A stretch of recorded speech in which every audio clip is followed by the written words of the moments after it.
So, Manju, what do you think is the relevance of film festivals and film society, especially for a state like Assam?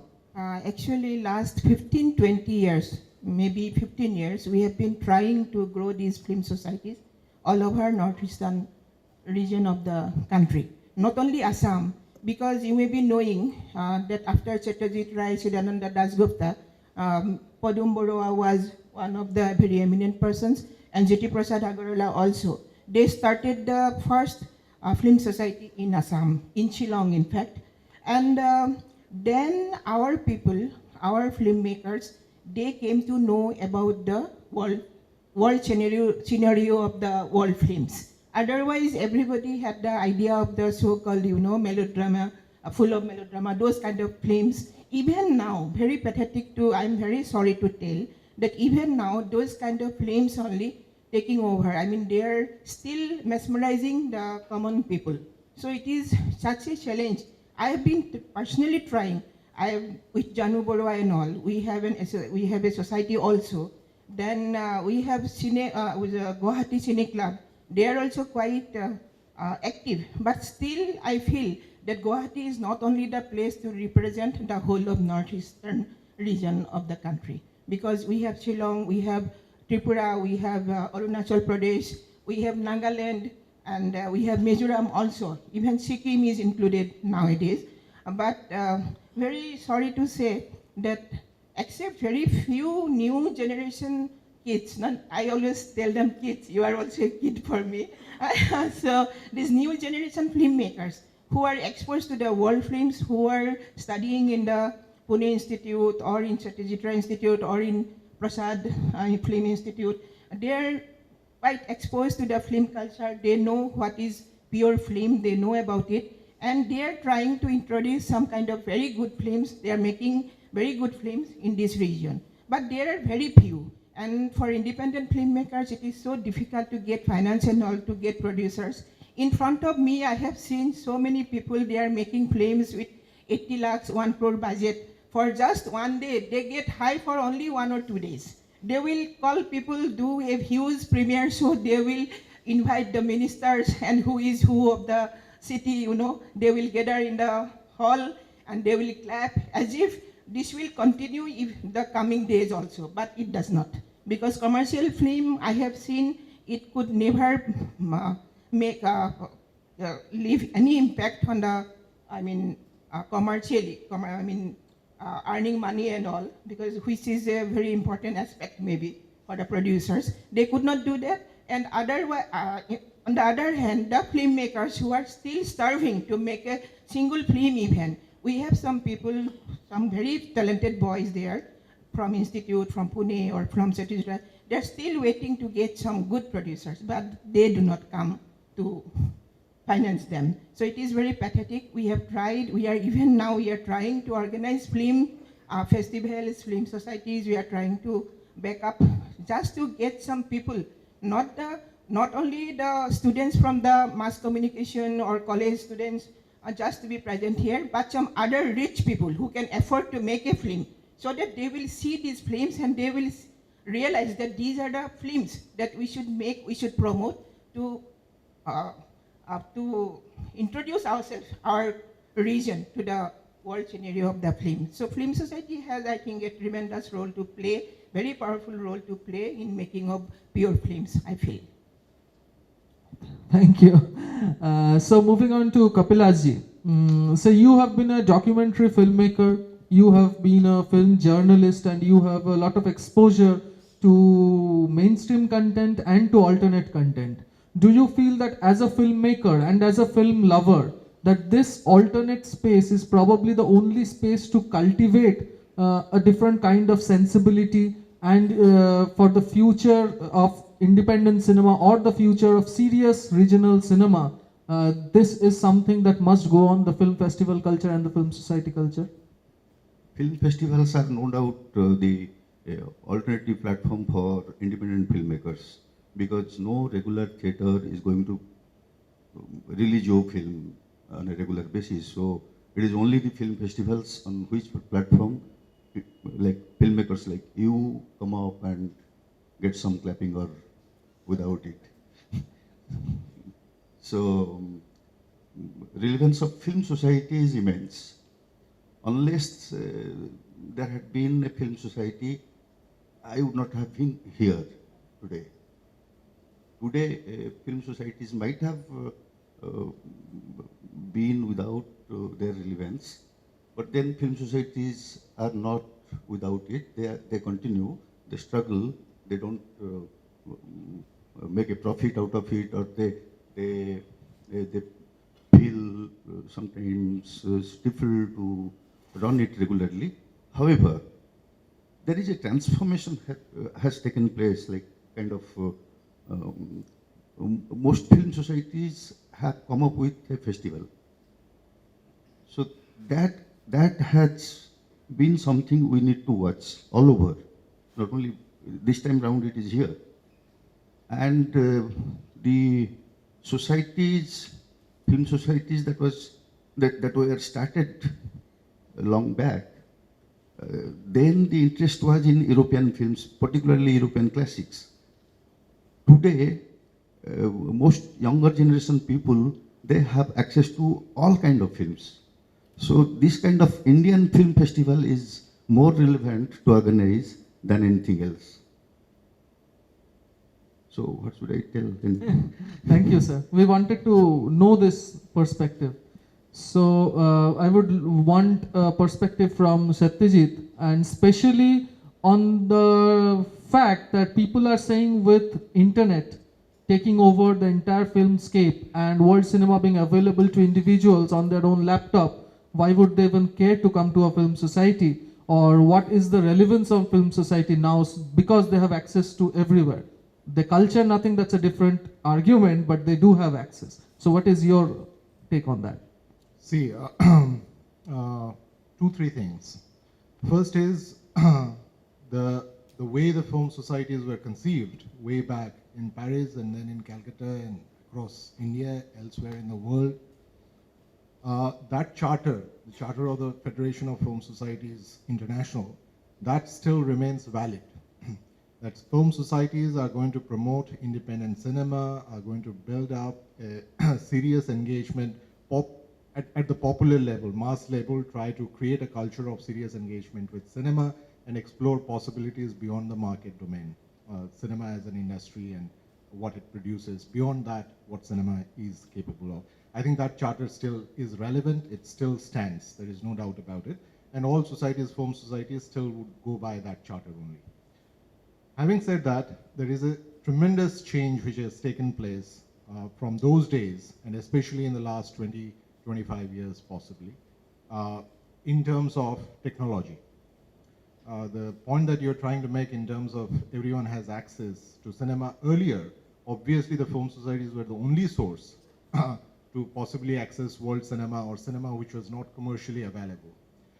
By the way, for instance, there were certain situations where it was available, because I believe Ray actually saw Kurosawa back-to-back twice or thrice in Calcutta. That was just for years, and the films were being actually screened. But barring that, I mean, those are exceptions. The film societies were the mainstay for accessing cinema, world cinema, and looking at them. But now, of course, with the access of internet and various platforms, you possibly can have access. That is true. But to me, the more significant change in terms of the viewing experience, it was not just in terms of accessing films, film societies as a conduit of accessing films which are otherwise unavailable. Film societies were also a space for a particular kind of viewing experience, which is a collective experience, which is a group experience. What the technology has done is, everyone, you can watch it on your laptop, you can watch it on your mobile phone, you can go to a kiosk and watch it. It has become a solitary experience. Okay? That is how I believe the technology has shifted. Now that you have the access, maybe you don't need to go and watch it together or in a group. The same thing also happened in terms of reading, because reading before the print happened was actually a collective activity. People read in the villages together. Things were generally read together. Someone read and others heard and joined in later. With the print, it became a solitary experience to a large extent. And that's how it has shifted. Cinema viewing, which was primarily a collective experience, has become a solitary experience for me. And technology, and if you look at it, this is not particularly to cinema. Even in your social relations, technology has meant that you can do your social relations sitting in your own room without really bothering to see anyone. So the virtual reality basically means that we don't need human contact, we don't need face-to-face interaction. We can do our own thing sitting in our own corner. That, I think, has been the major shift. Until and unless that is changed, people actually feel the need, no, we need to possibly go somewhere together, possibly have a discussion, watch a film together, share that experience. It's not enough that you see it on your laptop and your mobile phone, but to see it with your friends and talk it out. But do we have time for that? That's the big question. This generation doesn't seem to have the time. They have too many things to do. So the point that I'm trying to make is there is a major shift that has taken place in terms of technology. It has not only affected the viewing experience of cinema, but many things in our day-to-day lives which we're yet to actually reflect upon and understand. Thank you, Satya, for giving such a good perspective. I would now have a question. Anyone can pick it up. This is an observation mainly, and a question follows the observation that if you have seen Manju, you would agree with me possibly that major film festivals in India and abroad are screening the same films that are running in theaters. Then how is it an alternate space? If we are celebrating the same celebrated films again as a form of festivals just to bring in more people and not to have empty seats like we are having here, but then do we really solve the purpose of a film festival? What is your take on that? Anyone please feel free to come in. That has now become a substantial portion. That has become a substantial Which festival, portion. for example? Even IFI, I think Manju will agree with me. Even IFI. Not even, maybe if you only. Yes, that's what I feel. Because other festivals, whatever limited access or knowledge I have, like Chennai, Bangalore, or even Kerala, and of course ours, if you take that also. So, I don't think they occupy a small percentage, and that they may be doing for commercial consideration, maybe to get sponsorship and a larger viewership. But by and large, film festivals are still showing what you can call serious cinema, by and large. Though the invasion has to be registered, but We will open it up. Yes. I have some additional question to that. So it's not in the celebrated films, but if we see a pattern that is happening in most major film festivals, like say, we can talk about Berlin, Cannes, and all these major film festivals around, we see a very significant pattern, and they are also falling into one cliche kind of selection process. So over the last few years, if we make a very closer study of one of the films that have been selected, say Cannes, for example, so we see a lot of, I think it's audible. Right? Yeah, that's fine, sir. So if you closely observe what are the films that has been selected in Cannes over the last few years, I find personally that most of the films, if they are little having relevance to a socio-political culture of or situation of a place, so they find an easy access to that than any experimental form of cinema. So I won't see Cannes probably taking an out-and-out experimental cinema or a little differently made film into its list of selections, rather than a film which will be more talking about the political aspects of a particular country or a region, finds an easy access. So are they also falling into some form of cliched form of selecting films and all that? Do you think so?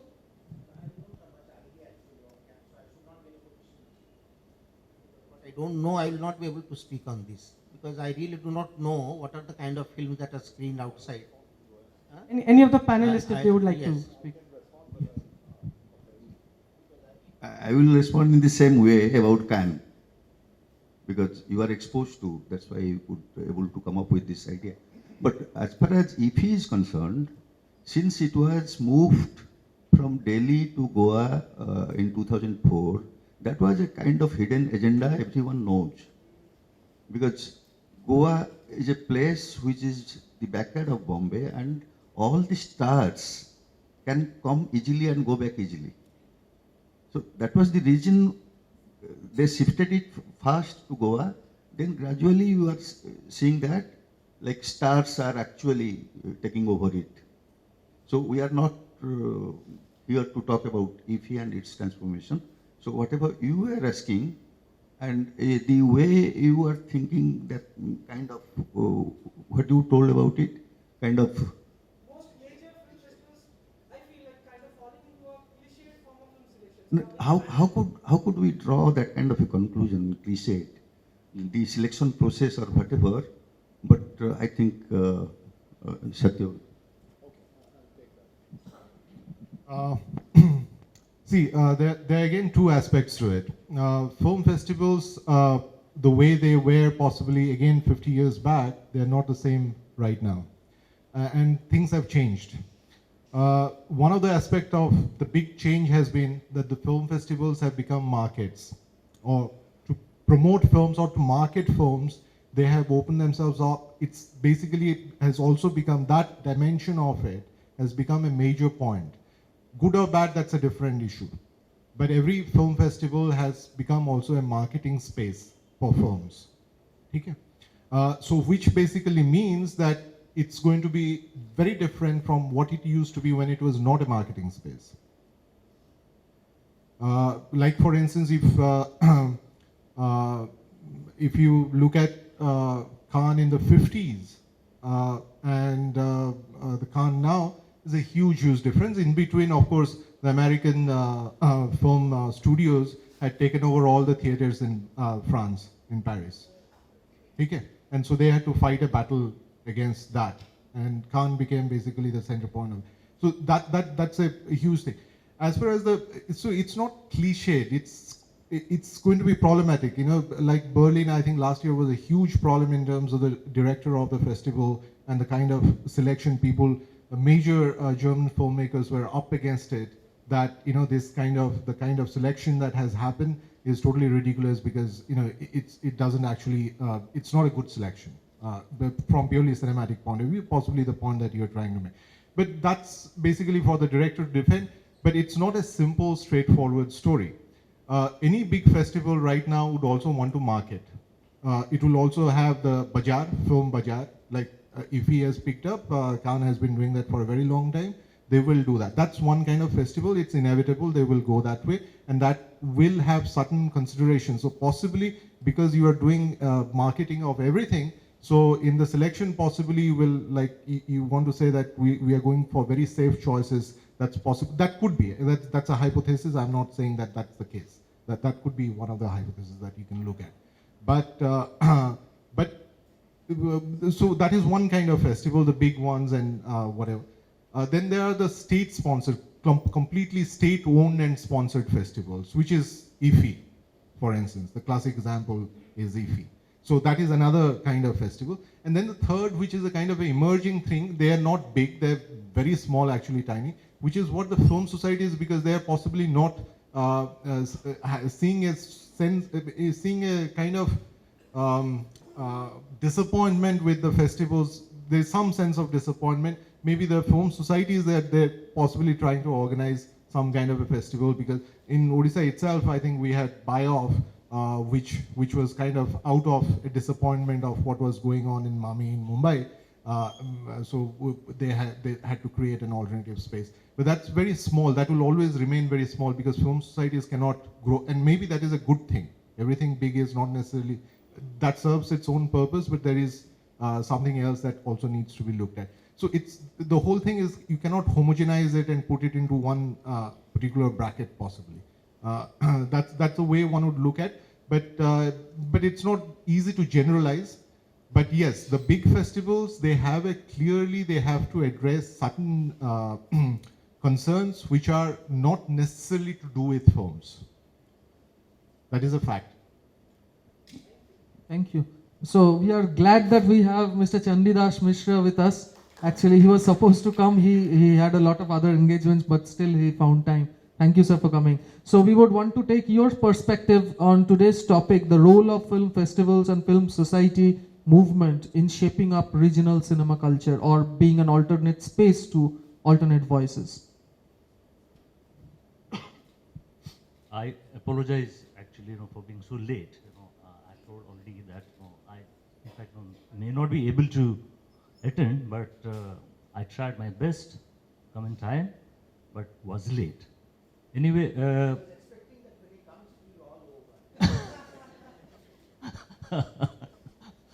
But anyway,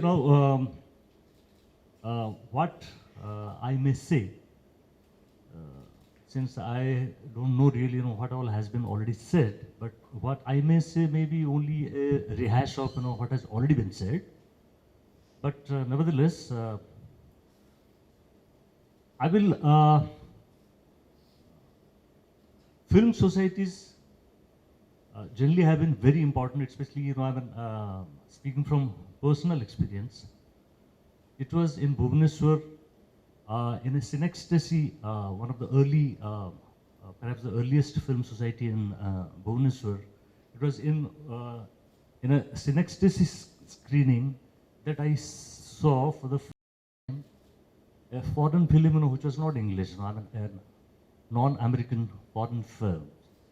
And it was there that I personally, and I know of many other people who found a lot of inspiration and to think more about films which are different from the kind of standard fare one sees in theaters.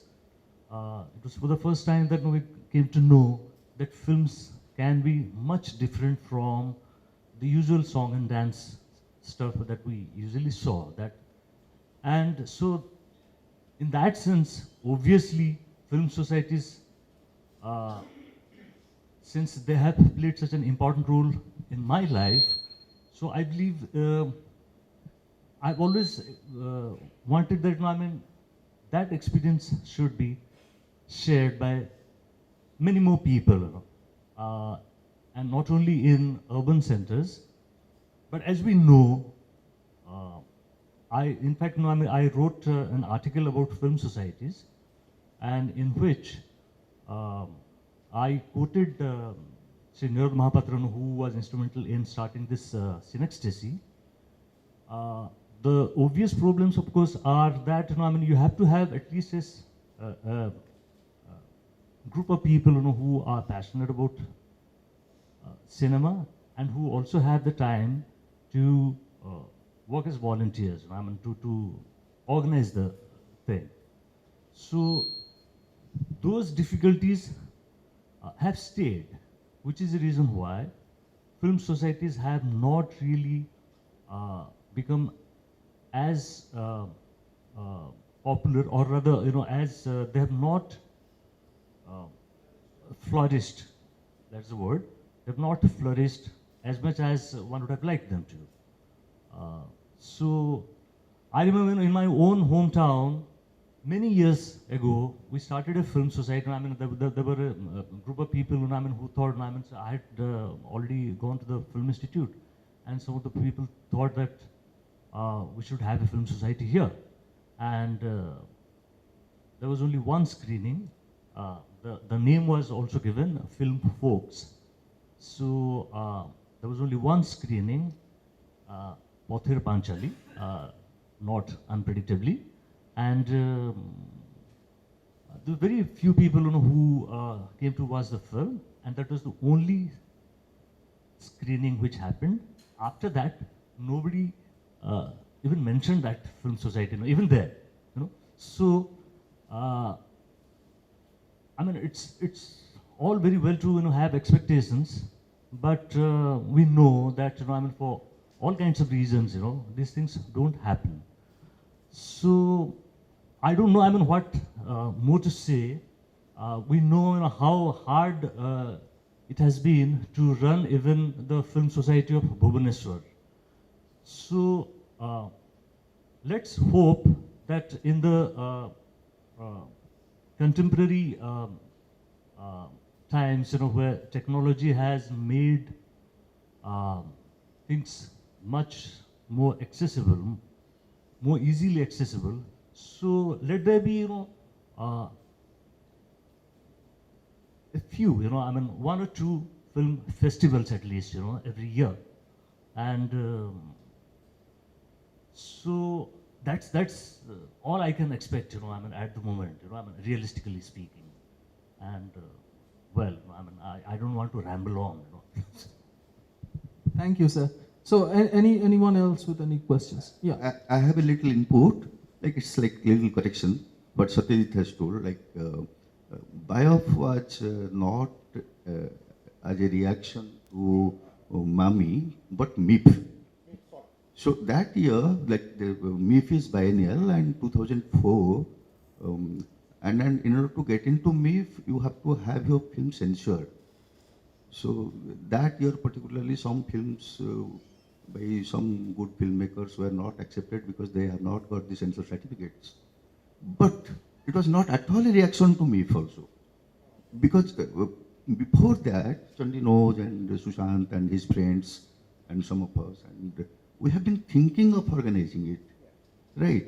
But in BIOF has a slogan, no selection, no jury, no entry fee, nothing. So that's kind of a free space, artists can come, see films and have fights. So that was misconstrued as an opposition to MIP. So Rephrase that. I said it was a sudden disappointment and not a reaction. And coincidentally, possibly, but the disappointment, precisely, I'll rephrase it in this way and you say if you agree with that or not, is that this is a space which does not give us the freedom or the way we conceptualize how films are going to be screened or a festival is going to be organized. Like you have all these red tapeism. That's not just in terms of Mami, but in terms of any such official festival, as an alternative to which we have our own conception of a film festival. Would you agree to that? Yeah. So I'd like to add to Chandida what you're saying in terms of the film societies and the way they've shaped up. I think we need to look at one more thing actually. There have been, we are talking about our experience when we grew up and we belong to a certain demographic section, our age group would be a certain age group. When we grew up, we didn't have the choice of internet, the telephone, the Facebook, blah, blah, blah, blah, blah. And to access film societies were a key thing. We are talking about largely in terms of our experience that when we grew up, film societies were very relevant. One would like to hear actually in the demographic range of 15 to 25 possibly, what would be their expectation and their kind of response in terms of how they see film societies, because they have grown up through a different phase of time where accessibility is of a different kind. I mean, accessibility is not really a problem. That's something that we would like to hear from our younger friends. If you can kindly speak up, some of you. No, what he told is very relevant. We would like to hear from some of our younger we will friends. want to hear from Those who have access to internet, those who have access to television. How would you see film societies? If you at all, you're part of it or you come to it, how do you see film societies?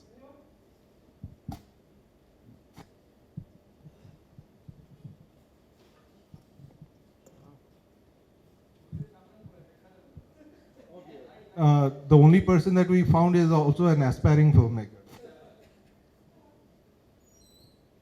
Yeah, I think they still are extremely important film societies in a way that the kind of accessibility that my generation has been exposed to is also confined in its own way, because that is also controlled by certain forces who have a purchasing power parity to access that kind of a market. So in that context, since I have been a member of the Film Society of Bhubaneswar since the past 1 year, so I have seen brilliant films from the Soviet Union. I think that was a very important part in my personal sensibilities, because I don't think I would have got access to Larisa Shepitko's work had I not joined the society. I wouldn't have got it on Amazon or Netflix or anywhere else, not even on a torrent, which is, again, piracy. So yeah, even in the age of accessibility, film societies do play an important role.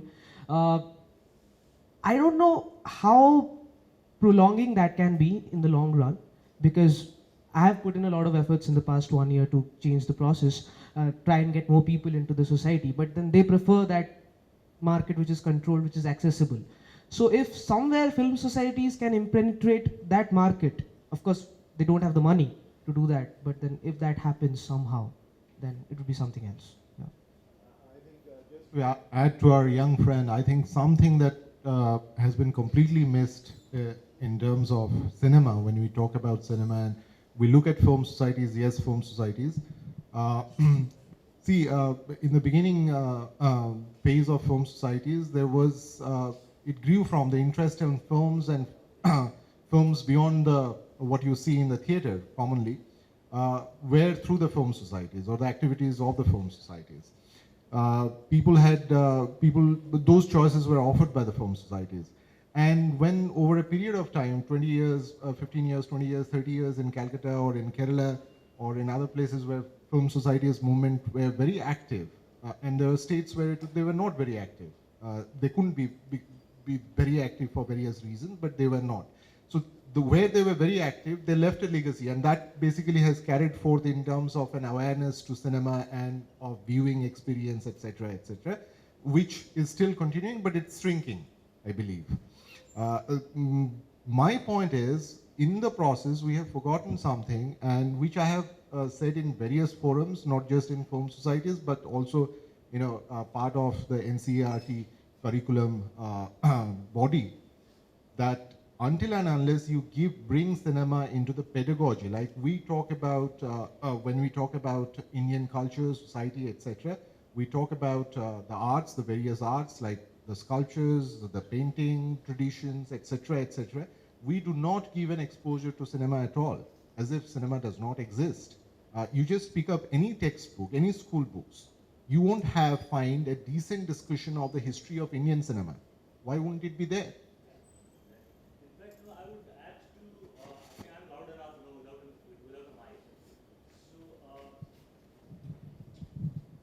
I remember Satyajit made the exact point, when I was writing this article about history of film societies, the film society movement in Odisha.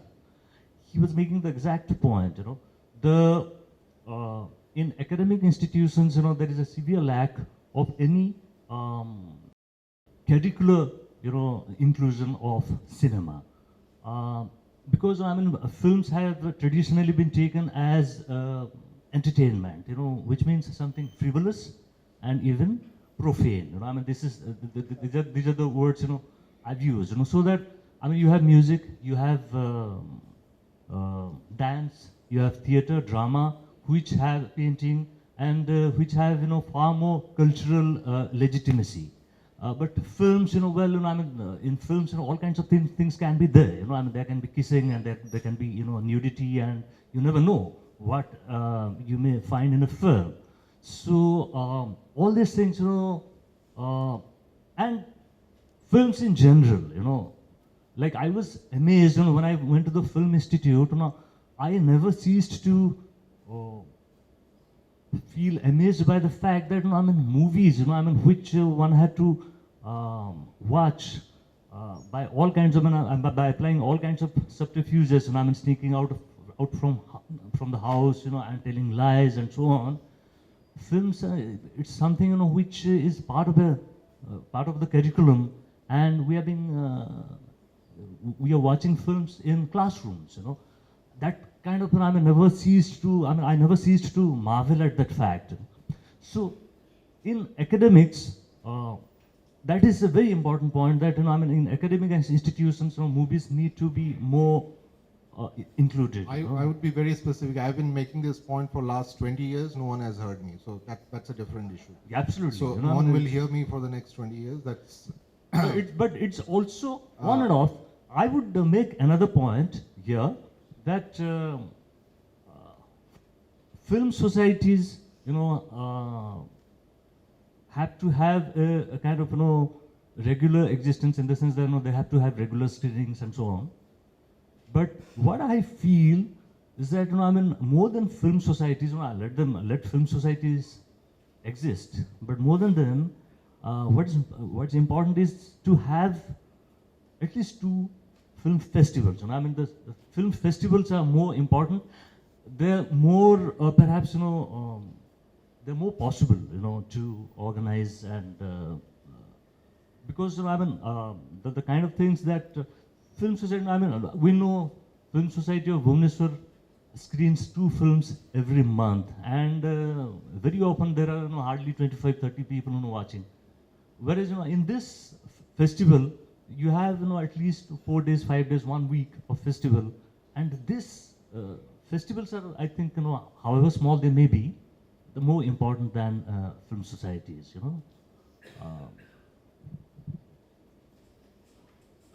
We'll possibly take 1 or 2 more questions, and we have to wrap and start with the screening of Manjudi's film.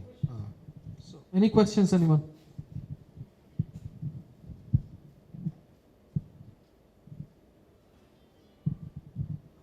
In times of greater accessibility, I believe the film society have a greater role to play. Even now, at times, even now we are quite unaware what is happening in the regional cinema. So, film society have a great role to play there. Only the celebrated films that we come to know about, but most of them we're quite unaware, and we think that nothing good is happening in the regional cinema. So, and also I believe apart from the regular screening, film festivals should be held. And also, unless this space is available, there won't be any discussions, which is quite important for the development of cinema.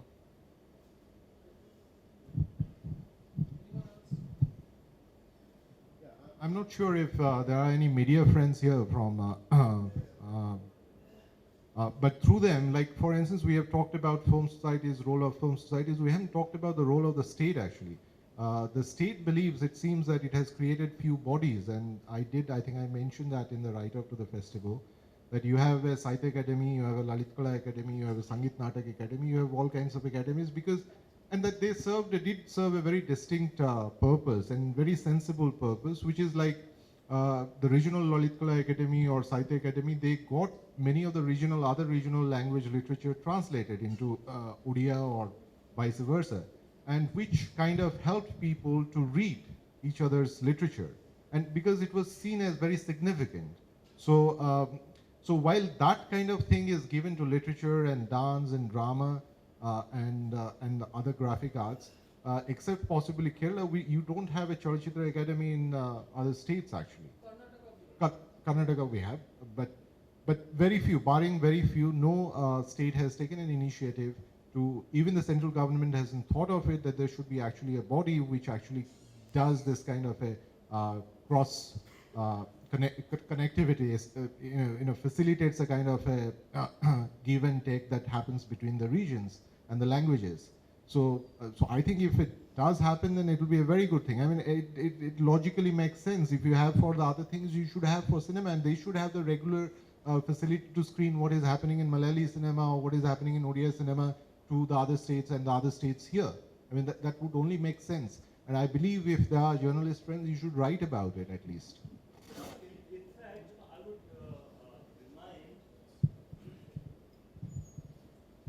remind another point. Our journalist friends, in their, thesis or any other, writing assignments that they do. I believe, there are students who have come from the Dhenkanal Institute of Mass Communication, Indian Institute of Mass Communication. So, and this is a very good point. This reminds me of one particular, for example, there used to be this public relation department of the government. And I remember as children, we have seen many films, Odia, Hindi films, which we never got to see in the theaters. So during those days, this public relations department used to play an extremely valuable role. So many of films we saw, especially at the time when our town didn't have, or the only theater in which we had, had shut down, and periodically, you'd have, movies screened by this public relation department. So it's possible that those bodies, can be remodeled into, And speculate. Absolutely, It's absolutely. for them to decide how they are going to do it. I mean, they're not suddenly going to bother with one. in that sense, it's just, we are only talking, Yeah, but suggestions should be made actually, and let's see. Okay, so I think we will not have much time, so let's sum up and Shiva sir will sum it up. Let's hear from him. I don't have much to add because everyone has touched upon all the relevant points about the relevance of film societies, how to make it more active, and what is the role of film societies in organizing film festivals. All of us have agreed that with the spread of internet and easy accessibility to serious cinema, the space for film society has shrunk. All of us agree on that. We also agree at the same time that in spite of that, we have serious film lovers who would like to have a different kind of viewing experience, who would like to have that simultaneous enjoyment of anonymity and intimacy of watching a film in a dark hall, collective experience. They will still love to watch a film, a serious film in a film society. So now is the time not to talk of what government will do, what government will not do. You see, the space for social science itself is shrinking. Then how can you expect that there will be a curriculum in cinema again in the colleges? No one studies political science. The posts of lecturers and teachers are lying vacant. English, history, anthropology, economics. So let's not talk of things which are not in our hands. Let us hear with this limited audience, and I hope this will be a loyal audience for us all along, even when the regular screening takes place or the next festival, what we can do. This is the time where the challenges before the film society have to be discussed. What strategy? We will have to reinvent ourselves maybe.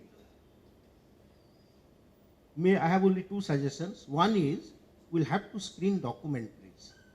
I personally feel documentaries are also extremely relevant for screening of film societies, because in addition to serious main feature films, we also can get people who are interested in inequality, gender, population, ecology, serious citizens we can attract to the film society by, and some of the documentaries are also aesthetically very, very appealing, very successful, as satisfying and rewarding an experience as watching a mainstream or a feature film.